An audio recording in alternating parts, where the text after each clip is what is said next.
حضرت ابو ہریرہ رضی اللہ تعالی عنہ کہتے ہیں کہ رسول خدا صلی اللہ علیہ وسلم نے فرمایا، قسم ہے خدا کی وہ شخص کامل مومن نہیں ہے، قسم ہے خدا کی وہ شخص کامل مومن نہیں ہے، قسم ہے خدا کی وہ شخص کامل مومن نہیں ہے۔ جب آپ صلی اللہ علیہ وسلم بار بار یہ الفاظ ارشاد فرمائے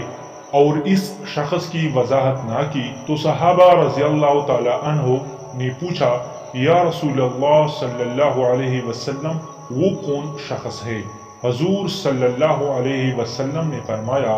وہ شخص جس کے پڑوسی اس کی برائیوں سے محفوظ مامون نہ ہوں۔ حضرت انس رضی اللہ تعالیٰ عنہ کہتے ہیں کہ رسول خدا صلی اللہ علیہ وسلم نے فرمایا،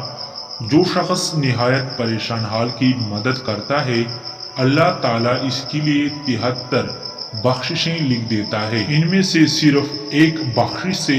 اس کی تمام دنیاوی اور آخروی امور کی اصلاح ہو جاتی ہے، اور باقی 72 بخششیں قیامت کے دن اس کے درجات کی بلندی کا سبب ہوگی۔ حضرت ابن عمر رضی اللہ تعالی عنہ سے روایت ہے کہ رسول خدا صلی اللہ علیہ وسلم نے فرمایا،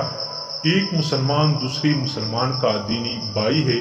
نہ اس پر ظلم کرتا ہے نہ اس کو دشمن کے حوالے کرتا ہے، بلکہ دشمن کے مقابلے پر اس کی مدد کرتا ہے۔ اور یاد رکھو، جو شخص کسی مسلمان بھائی کی حاجت روائی کی سعی و کوشش کرتا ہے اللہ تعالیٰ اس کی حاجت روائی کرتا ہے، نیز جو شخص کسی مسلمان بھائی کے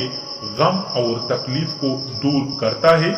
خواہ وہ غم اور تکلیف زیادہ ہو یا کم، تو اللہ تعالیٰ اس کو قیامت کے غموں میں سے ایک بڑے غم سے نجات دے گا۔ اور جو شخص کسی مسلمان بھائی کے عیب کو چھپاتا ہے تو اللہ تعالیٰ قیامت کے دن اس کے عیب چھپائے گا۔ سبحان اللہ و بحمدہ سبحان اللہ العظیم۔ اس ویڈیو کو لائک، سبسکرائب اور بیل کے آئیکن پر کلک کر کے آل نوٹیفیکیشن آن کریں۔ شکریہ۔